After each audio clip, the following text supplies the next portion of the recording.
Masechet Pesachim, Daf Yud Tet. We have two main topics today. The second one is going to be a very interesting Mishnah about a cow that eats a needle. And then you do shechita on the cow and you find this needle and you're afraid that it might be tameh. Does that make the rest of the cow also tameh? All right, so we'll talk about that very interesting case. But first, we're going to speak about Rabbi Akiva's opinion, which we already introduced you yesterday. Rabbi Akiva added an extra step. We all know that this is the standard model, right? After the avatuma, there are four more levels. The first one for vessels, the second one for regular food that everybody eats called hulin, and the third level for terumah that only a kohen can eat, and a fourth level for kodeshim, sacrificial meat that also only a kohen can eat.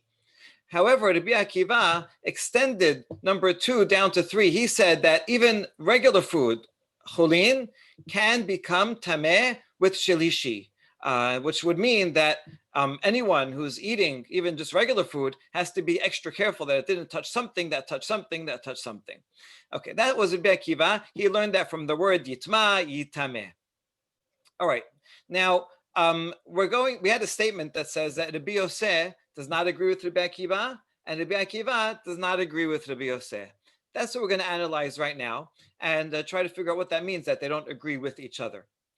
So it's a little technical, but pretty straightforward.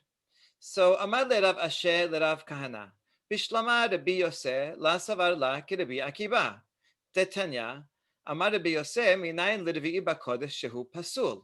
So we have a good source to show that Rabbi Yose does not agree with Rabbi Akiva. Rabbi Akiva added an extra step, and Rabbi Yose does not add that extra step. And we know that Rabbi Yose does not do that because he has the standard model. Because in this baraita, he says, how do we know that kodesh can become a fourth level? And that's it. That would be the last one. So we say, Vidinu, we can learn this from a kal vachomer. Uma mechusar kippurim, shemutar baterumah, pasul bakodesh, shelishi, shepasul baterumah, enodin sheyaseh revii bakodesh. So where this kal vachomer is based on a concept called mechusar kippurim, let's introduce that. If we have someone who's a mitzorah, a leper, and after he's finished with his waiting time, and he's no longer a leper anymore, then he goes to the mikveh during the day. He becomes a tevul yom. Then he waits till nighttime. Okay, good. He has to do one more step, which is he has to bring a korban. He has to bring some birds. Now he doesn't. Maybe he doesn't bring them right away. But from the time that he goes to the mikveh and waits till night, and until the time that he brings that sacrifice, he is not 100% tahor just yet. He's called mechusad. He's lacking kippurim. He's lacking his sacrifice. A mechusad kippurim person is allowed to eat terumah. He went to the mikveh, he waited till night, that's fine. But assuming he's a kohen, he still cannot eat sacrificial meat. Okay, so we see that sacrificial meat is a step lower, a step more sensitive to tumah than terumah. That's what we learned from mechusad kippurim. Therefore, shelishi shepasul b'terumah, and so we also know that terumah gets a third level. So all the more so, kodesh would have to be a step lower than that. And therefore, a shelishi that touches kodesh will also be a fourth level. That's what we learned from the kal vachomer. I'll clarify this in a second. Let me just finish the argument. Ve'lamadu shelishi bakodesh min haTorah urbii mi kal vachomer. And this is going to be a two-step argument. On the one hand, we have this kal vachomer that adds an extra step, and we also learned shelishi itself from the Torah. Like this assumed shelishi. How do we know that? Well, from the following pasuk in Vayikra 7, which is talking about sacrificial meat. It says there, shelishi min haTorah dichtiv habasar asher yiga bechol tameh lo ya'achel. Sacrificial meat that touches something tameh cannot be eaten. Now, what is it touching that's tameh? We already know from other sources, right, that shedetz that touches a kli and meat's inside, then that's going to become a sheni. So therefore, we already know that a sheni can make something a shelishi. We don't. That's besides the point. And so now this is gonna come teach us that sacrificial meat gets one extra, so sheni to shelishi, and then the kavachomer will come and add yet one more. So the naga b'sheni revii mekavachomer keda amerinan. So if I can summarize with with our nice chart here. We already know from clear pisukim in the Torah that meat can become a sheni, right? If it's in a kli that the shedis went into, that we know. Regarding sacrifices, the Torah in chapter 7, Vayikra chapter 7 says, if sacrifice touches meat, then that becomes prohibited. So then we know shelishi from the Torah itself as well.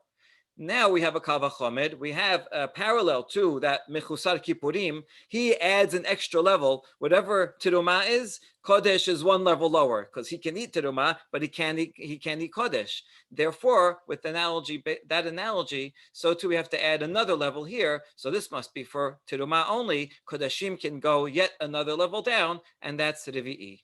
That's how the Yose derives this whole structure that we have. This is actually pretty important because this comes up all the time. And so now we have a source for how he learns it.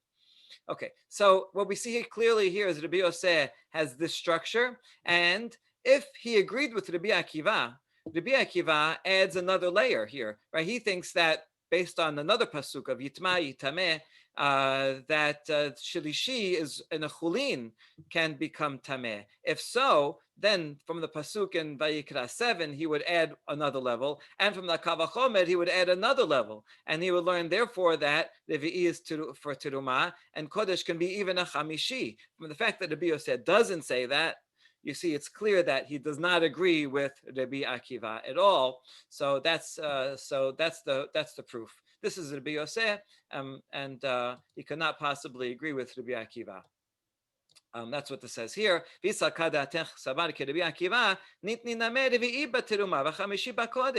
him add another one if he agreed. Okay, so we established that, but now here's the harder question. How do we know that Rabbi Akiva does not agree with Rabbi Yose? We're not asking about the content. We know that he doesn't agree in the halacha. We're asking about the methodology. When Rabbi Akiva says that, here's the problem. Rabbi Akiva only said one small statement. All he said is that hulin, regular meat, can become tameh shelishi. What he never said explicitly is that it carries down further two more steps. What we're going to conclude today is that actually Rabbi Akiva does hold of this general model. He only disagrees that on this step, terumah and hulin have the same status, that hulin can go a third step, not only terumah. That's all he disagrees with, okay? But because that's all he says explicitly. But we don't know that yet. And so now we're wondering, if Rabbi Akiva agrees with the methodology that Rabbi Yose just said, then he should take this level, which he knows from another pasuk is tameh, then add the pasuk from Vayikra 7 that adds one more step to kodashim, and then do the kal vachomer and say that has to be terumah because kodashim is even one less, and therefore say revii. So how do we know that Rabbi Akiva would not use that same logic? There's no logical reason for him not to. Okay, so Amar le dela lishtamit tana v'ditne revii baterumah v'hamishi bakodesh v'nema Rabbi Akiva he says the problem is there is no tana. Tana are the professional memorizers, and so they memorize lots of beraitot. We went around, we asked them all, and there is nobody that says that has a tradition that Rabbi Akiva went down another step and said revii and terumah and hamishi bakodesh. So therefore, how can we say that he said such a thing? So then we say, he responds, wait, should we? That's evidence of absence. Can we rely just because you couldn't find anyone that said that? Should we assume that it's not true? Because logically, I know Rabbi Akiva only said the first step, right? That hulin could be shelishi, and you haven't found anyone that applies that to revii and hamishi. But that's just because we have an absence of evidence. Maybe there is something. And they left it at that, and they went to do some research. And finally, one of these two interlocutors, we're not sure who, came back with a finding. They went and checked, and they found the following two mishnayot, which when we put them together, we're going to show that Rabbi Akiva, in fact, does not apply the methodology of Rabbi Yose, and therefore he does not extend terumah to a fourth level and kodashim to a fifth level. He doesn't do that. He sticks with the standard model, just with that one minor change that hulin can be a third. So let's see how he kind of ingenious connection between two different places and how he knows this. We have a Mishnah in Masechet Chagiga that says Hakli mitzaref et ma shebetocho lakodesh aval lo la terumah.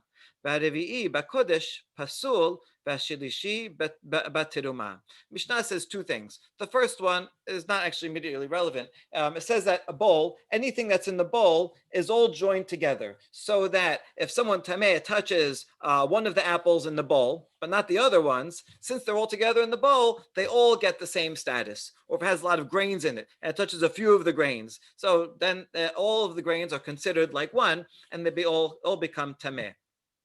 And the rest of that Mishnah says that revii kodesh can become a tameh at a fourth level. That's called pasul. That's the end for terumah. And for revii is kodesh, right? That's the last level that sacrificial meat can become pasul, and that's it.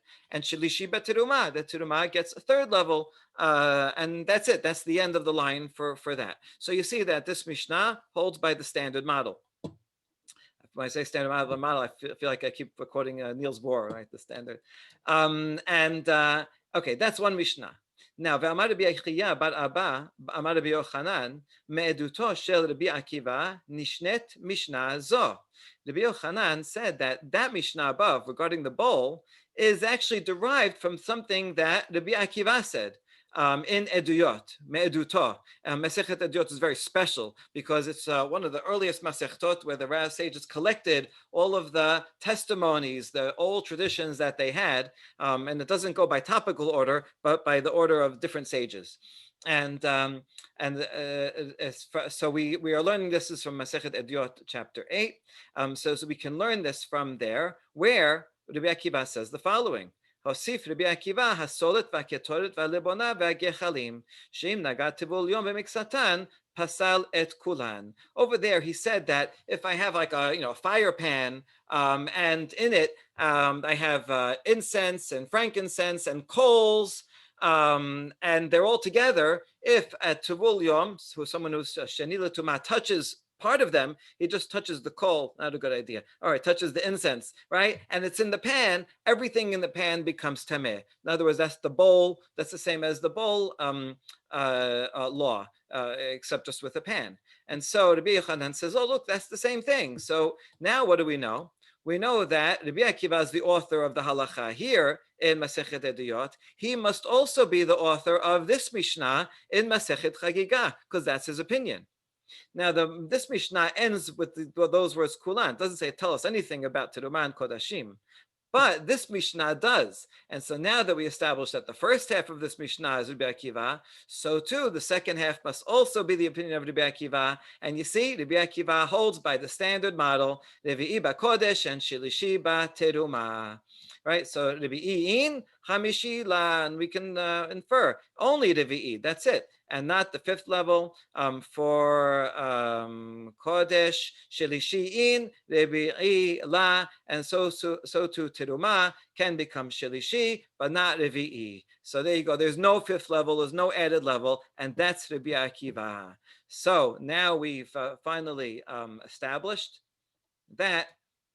We can go back here, right? So we know that Rabbi Akiva did add one step here and said that if a sheni touches even regular meat can become a shelishi. But that doesn't mean that terumah also bumps down. Terumah stays the same as that, and kodashim can be revii, and that's all Rabbi Akiva says. There's no source that says the opposite, and there is a source that shows Rabbi Akiva does in fact agree with all of this. And that's how we conclude this topic. One more small point regarding this Mishnah regarding the cups, everything in the same vessel. We just note Alma Kasava Seruf Banan. Rabbi Akiva, since he's talking about these items, the frankincense and coals are not edible, and usually things that are not edible don't become tameh. Therefore, in this case, he says it's only the midrabanan, right? So this law that things in a bowl become tameh is therefore has to be a derabanan rule because you see applies to non-food. Ofliga the Rabbi Chanin, Rabbi Akiva is arguing in this matter on Rabbi Chanin, who said the Amar Seruf Deoraita. He thinks actually no, they join together mid Deoraita. Shneimad kaf achat asara zahav mila'a ketoret. Hakatuv asa kaf asa kol ma shebakaf achat. So deriving from an extra word, it could have said kaf asara zahav mila'a ketoret, but it says kaf achat, only one gold spoon.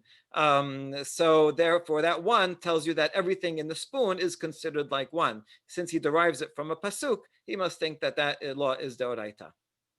All right, very good. So we concluded that section, and now we can go to this interesting Mishnah about an animal, any animal, but that eats a needle, and then you bring it to the Bet HaMikdash, and in the Bet HaMikdash they do shechita, and inside they find a needle. And this is everybody. You could show them like freezing, right? The alarm bells go off. A needle. Why? Why? Because we don't know the provenance of this needle, and maybe it was tameh.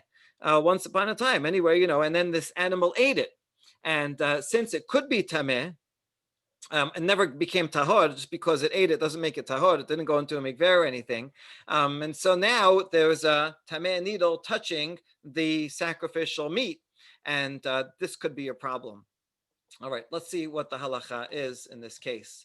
This is also Mishnah in Masechet Eduyot. It has actually nothing to do with what we said before, but since we were talking about Eduyot, we can talk a little bit more about it. Also, this is a tradition from Rabbi Chanina Segana Kohanim.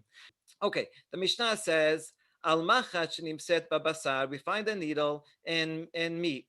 Shasakin v'hayadayim tehorot, babasar tameh. The law is that the meat itself, which is touching the needle, we have to assume that it is impure. But the knife and your hand and the kohen's hands, who was handling the animal and the knife, those are tahor.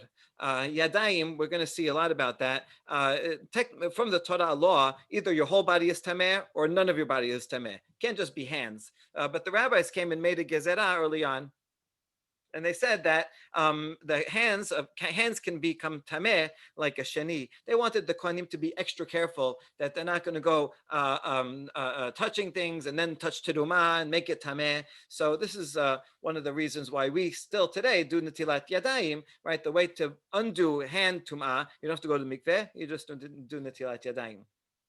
Okay, so this does not apply. We'll see why.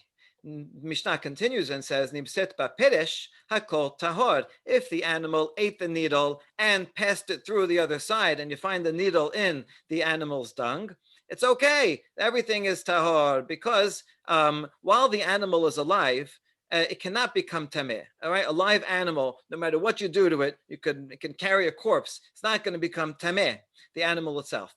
So therefore, since it digested it and passed it through while it was alive, and then you killed it after, so there's no problem with that. All right, Amar. If you're wondering what about the waste on the way out, okay, that's more about that tomorrow. Amar Rabbi Akiva, Zachinu she'en tumat yadayim b'mikdash. Rabbi Akiva comments on this. It's not actually in the Mishnah, but a separate comment. He says, we are very meritorious. We're very lucky that we don't have to worry about tumat yadayim in the Bet HaMikdash. Tumat yadayim, the whole thing is drabanan, and in general, drabanan laws do not apply in the Bet HaMikdash. Right? The Kohanim will be more careful, and so he says it's a good thing that this is so, because otherwise we would be in big trouble, right? Because that means that, let's say the Kohen, he's preparing, he does shechita on this animal, he touches it, he touches the knife. If you would say that his hands become tameh because of this needle, and in the meantime he went off and he touched 10 other animals and other things, right? And then someone finds a needle. Now you have to go back and quarantine every contact tracing, and so you'd have a big problem. You'd lose a lot of meat. Also, it really would be midrabanan, and you'd be disqualifying a lot of meat midrabanan that doesn't need to be. So he's not just saying it's lucky because it makes life more convenient. It's also good to keep the things that really are holy, keep them tahor. That's Rabbi Akiva's statement. All right, now we're first going to analyze Rabbi Akiva's statement, and then we'll go back and analyze these other items. I'll show you the outline. Right, Rabbi Akiva says it's a good thing that hand impurity does not apply in the temple. Why didn't he also talk about the vessels? How come he didn't say a good thing that vessels are also? We're going to have two answers to that. One, that hand impurity is earlier, and second, that vessels only are impure by liquids and hands by food. Okay, then we're going to talk about the provenance of the needle. Where did it come from? Perhaps it's in doubt, but that wouldn't imply in Jerusalem. Maybe it was, he recognized it from before, that this needle was once touched a corpse and now he found it. Or going back to the doubt answer, maybe the animal was muzzled since before it came into Jerusalem. All right, we'll see a whole dialogue about the differences between assumptions outside Jerusalem and in Jerusalem. Okay. So let's see. Venema, question about Rabbi Akiva. Venema she'en tumat yadayim vechelim bamikdash. Right? The halacha here is that when you find this needle, you don't have to worry about hands, and you don't have to worry about the knife either. The knife being a vessel, and so that the vessel is tahor. How come Rabbi Akiva didn't remark and say, "We're so lucky that vessels also are tahor"? This vessel, if it would be tameh, it would also be midrabanan, because vessel can only become tameh from an av, right, midoraita, and so midrabanan. There's another law that if a liquid touches a vessel, the vessel becomes tameh midrabanan. Right? Actually, there's no liquids here anyway, right? So he should have added that we're so lucky that we don't have to worry about the knife either. Why do you only say hands? Answer number one. Yadayim kodem gezerat kelim nishnu. The gezerat the rabbis made regarding hands is very old. Some think it goes back to the first Bet HaMikdash. But that of kelim is relatively late and is after the time of Rabbi Chanina Sagan HaKohanim. Rabbi Chanina Sagan HaKohanim lived during the destruction of the Bet HaMikdash. So he said this, way before, during Bet HaMikdash times, whereas this gezerah was done later, in the time of Bet Hillel and Bet Shammai. And that's why Rabbi Akiva wouldn't make sense. It would be anachronistic for him to say, oh, thank goodness they didn't make a gezerah on kelim. There was no gezerah on kelim during his time, so he wouldn't have to say that. All right, so that's one possible answer, but it's rejected by Rava. Rava, v'tadvayhu bo bayom gazru, ditnan in Masechet Zavim, hasefer v'yadayim v'tibul yom ba'ochalin v'kelim shenitmeu b'mashkin. So in this Baraita says that, in this Mishnah says that on the day when Bet Shammai became ascendant, they got the majority when they were in someone's house, and so while they had the majority, they passed a lot of laws, a lot of stringencies, 18 of them, some of them that are still with us today. And so they said during that time that a book, scrolls can make one's hands tameh. Holy scrolls, right? Torah scrolls or scrolls of books of Tanakh. If you touch them, your hands become tameh. It's kind of counterintuitive. Why should something holy make your hands tameh? It seems they wanted to protect the scrolls so that people would be wary and not be touching them all the time, and also so that they would mishandle them and they wouldn't put their food together with the scrolls, and then because the mice would come eat the scrolls, the food, and then they would come bother the scrolls. So they wanted to keep it separate by saying it's tameh. Everybody will keep away from the scrolls, keep them safe. Also yadayim. So they also said that hands, if you're not being conscientious about your hands, right? If you're doing tilat yadayim and then you're thinking about your hands the whole time and making sure that they don't touch anything tameh, then you're good. Then you can use your hands. But the second you divert your attention, and you want to go and touch terumah or whatever, then you have to wash your hands again. Also, tevul yom. They made a gezerah that things that he touches, and actually that is doraita. So another Gemara talks about that, not for us. And food and vessels, if they touch liquid, that was tameh. Usually we saw yesterday, midoraita, liquid can only make food tameh.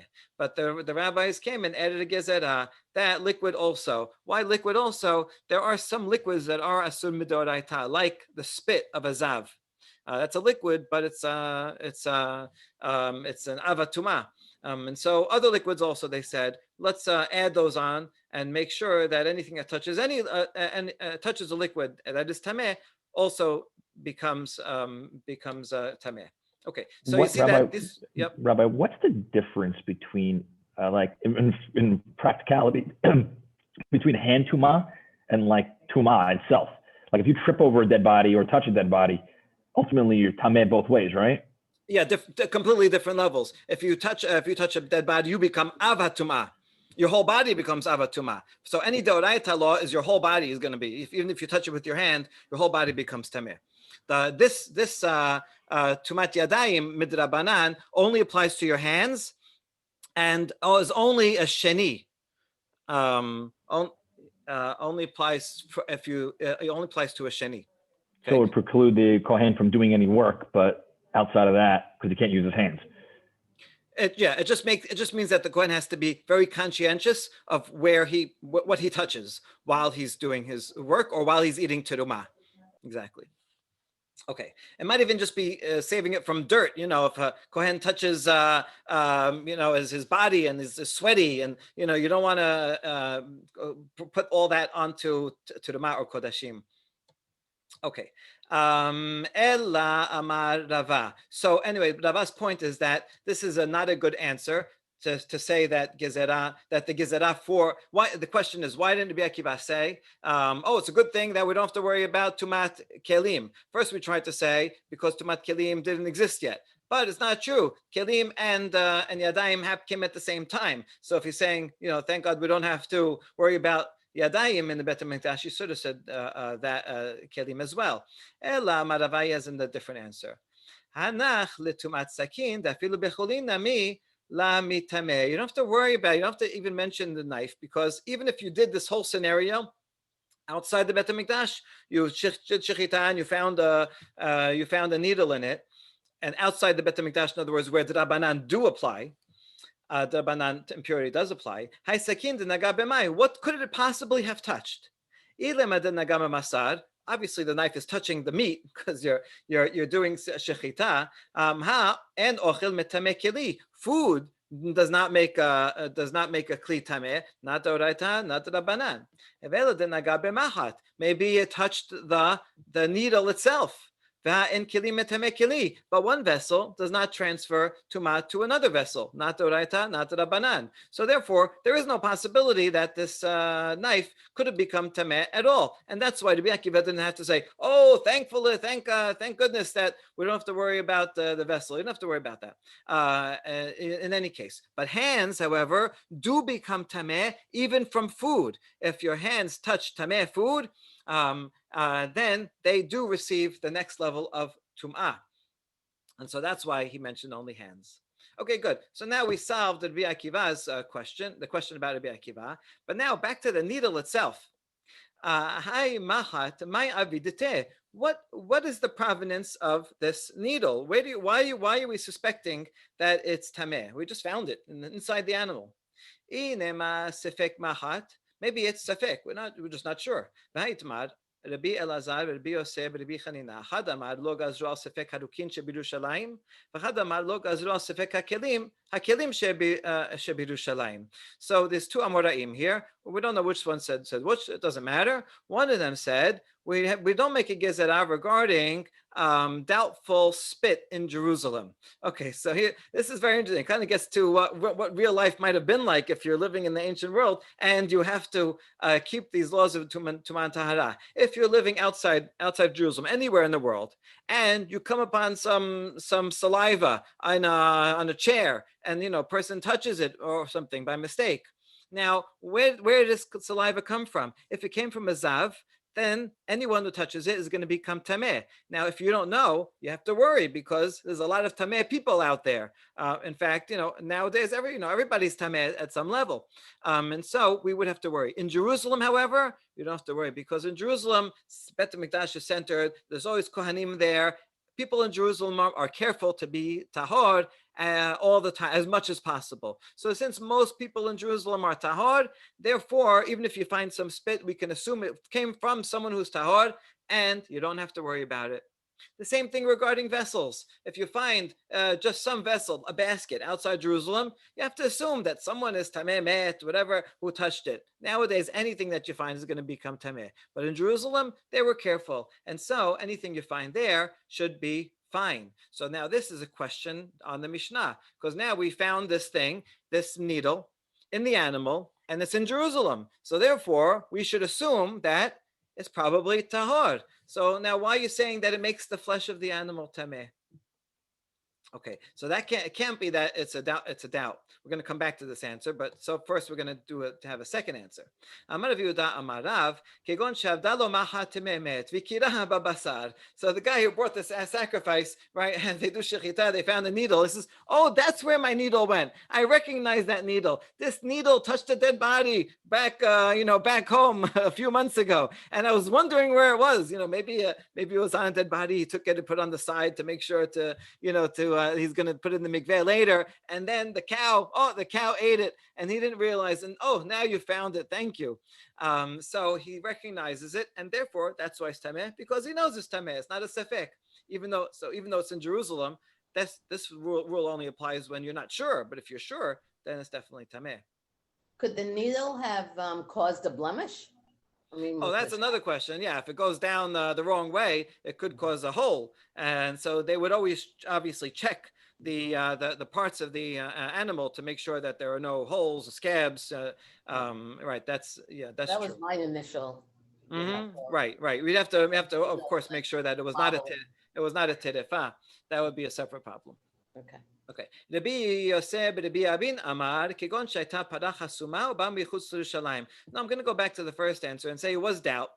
You know why it was doubtful? Because the owner muzzled the animal from the time it came into the gates of Jerusalem until it came to and got shechita. So therefore, whatever it ate outside of Jerusalem. So this is like finding a needle outside of Jerusalem, and therefore we have to assume that it's tameh.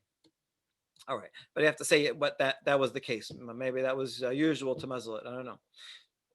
All right, so that answers that question. Now we're going to go on a tangent regarding this law that you said about finding things. Gufa Rabbi Elazar Rabbi Yose Rabbi Chanina Chad amar lo gazru al sefek harukin shebirushalayim v'chad amar lo gazru al sefek hakelim shebirushalayim.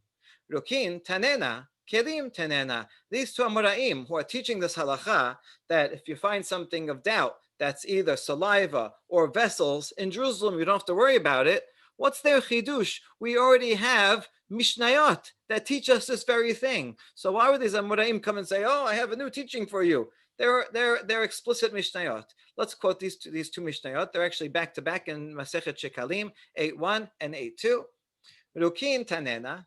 Kol harukin hanimsein v'Yerushalayim tehorin chutz mishel shuk ha'alyon. So Mishnah says, anytime you find any saliva all around Jerusalem, you can assume it's tahor. Except the only exception in Jerusalem is the upper marketplace. The upper marketplace, I'm not sure exactly where it is, but I think of it as the Arab shuk nowadays, right? You walk into Shar Yafo, it's upper, right? You have to go all the way down to get to Harabayit. And there's a lot of non-Jews there. So non-Jews, they're not careful with Tumah and Tahara. And so that it came from them. And so therefore, if you find a needle, vessel, anywhere over there, you got to assume that section, that area is Tameh. But any other area would be fine. So you see, the Mishnah says, that all of Jerusalem is Tahor. So why do you have to come and teach me that same law? The answer is, La Sericha Afal Gavdit Chazak chazak zav.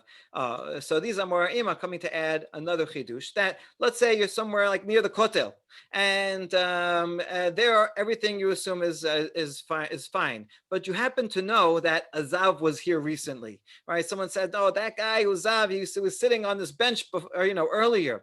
And then you find some spittle there. Even so, you don't have to worry about it. You don't have to assume that that spittle is from that particular guy, that zav. Most people are tahor, and that's fine. So they're adding another chidush to the Mishnah. Okay, that solves that problem. How about kelim tenen? Now we learned that one also. Ditnan kol hakelim הנמצאים בירושלים דרך ירידה לבית הטבילה טמאים. Hadalma tehorin. Okay, this is fantastic because we actually have some archaeology here. This is a mikveh that's found in Gush Etzion, where I studied. And this mikveh, you see it has a down staircase and an up staircase. The reason for that is that the people that were tameh, they would go down the down staircase, they would dunk in the mikveh, and then they would come up the other side. That way, if there's only one staircase, then they might touch, right? And then you're coming up, you became tahor, and you touch someone who's tameh, who's going down. So therefore, they had separate entrance and exit. All right, that's a very good idea. Now we actually have that today in our Bet Knesset. We have an entrance and exit. That way, people don't touch each other and give each other viruses. Right? We have one staircase going up. We actually have this one staircase going up and one staircase only for going down, so people can avoid contact. Okay, so how is this relevant to us? If I find a needle on the down staircase, then I know that someone who was carrying it, who is tameh, and he was going to go and dunk it in the mikveh, but he dropped it. So I can assume that it was not dunked, and that one would be tameh. So therefore, you see the Mishnah says only that one is tameh, but can I derive from that anywhere else in Jerusalem, if I find a needle or any vessel, then it would be tahor. So you see, I already know this law. I don't need you, Amorah, to come and teach me that.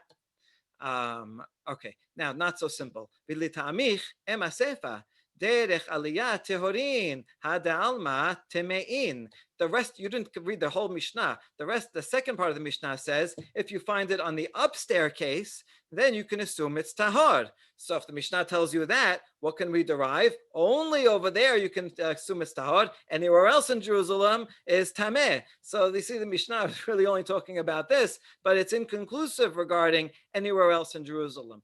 That's why the Amorah had to come and say, okay, you know about the staircases, but I'm going to come and teach you about everywhere else that you should follow. That's like the down staircase, and everywhere else you can assume it's tahor. And that derivation that you said from the second part, right, that we learned from here that something else is tameh. What else would be tameh besides the down staircase, right? Everywhere in Jerusalem is kind of going to be like the up staircase, that it's tahor. But there is something else that will be like the down staircase.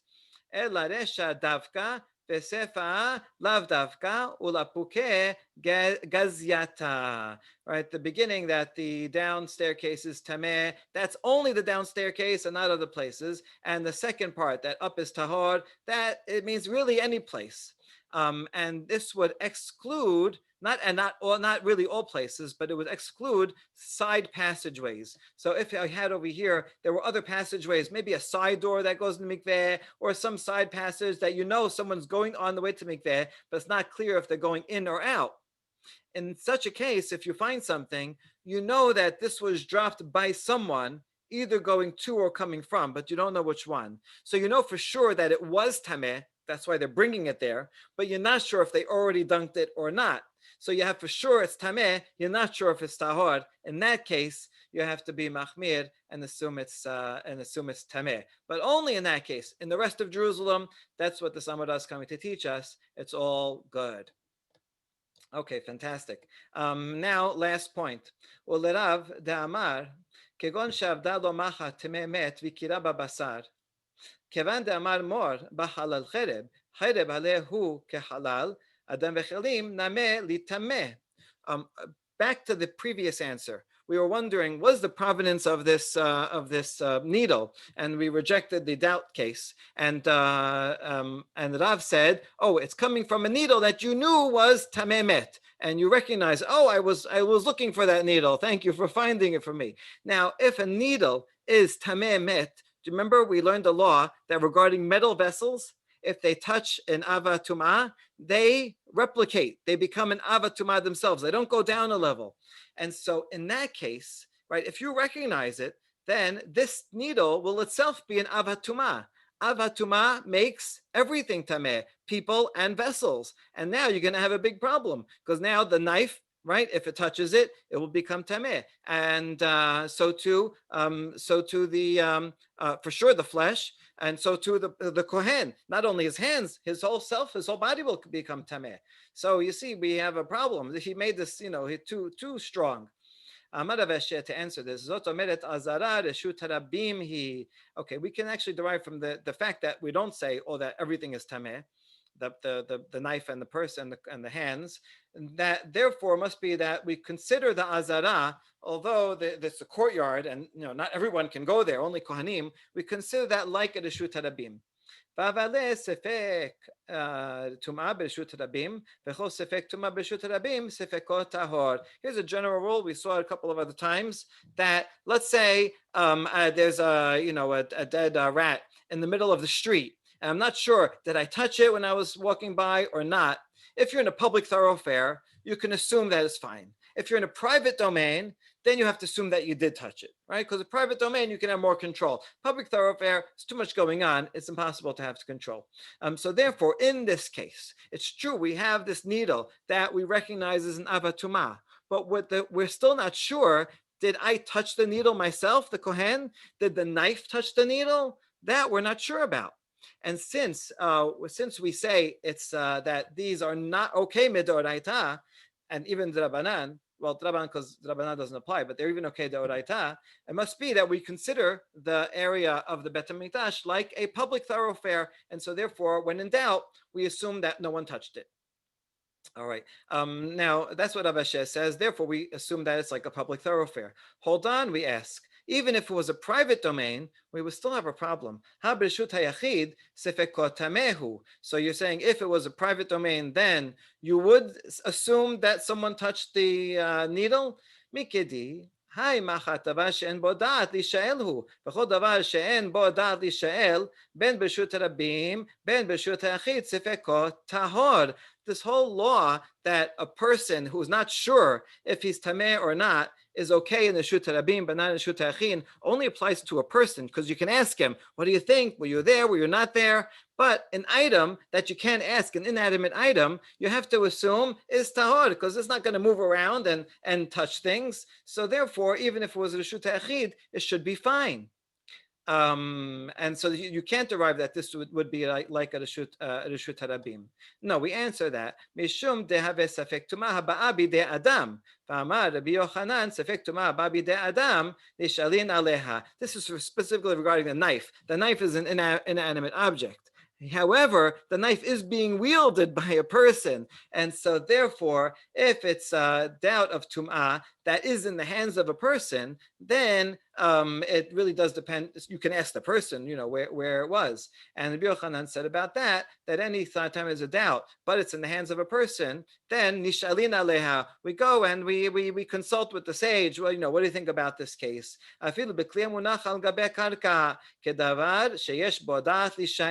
And even if the item was there just on the ground, like the needle is just there, we still, there is a person there who was moving things around. It's not just like the needle is going to fly out and touch the knife. So therefore, this case is in fact like a person who we can ask. And so therefore, if it was in a private domain, we wouldn't have to worry about it. But only if it was in a private domain, we would have to worry about it and assume that doubt is a problem. But because the Bet HaMikdash is like a public domain, that is why, even though this needle is an avatumah, we can still not assume that the person did not touch it and that the knife did not touch it, and that's why they are tahor. Okay, so that concludes the daf. There's a lot of interesting things that are still with us today. For example, the fact that we still wash our hands to tilat yadayim, even though we're not kohanim and we're not eating terumah, because we're treating in a way everything that we eat as if as if we're eating it betahara, which is maybe a little bit of a remnant of Rabbi Akiva's opinion, which means all people would eat anything they eat at the same level of purity as Kohanim would eat terumah. So Rabbi Akiva was thankful that we don't have tumat yadayim in the Bet HaMikdash, and we can be thankful that we can get a little remnant, a little taste of what it was like to live according to these laws of purity every time we do Netilat Yadayim, even for regular food. Baruch Adonai Olam. Amen ve'amen.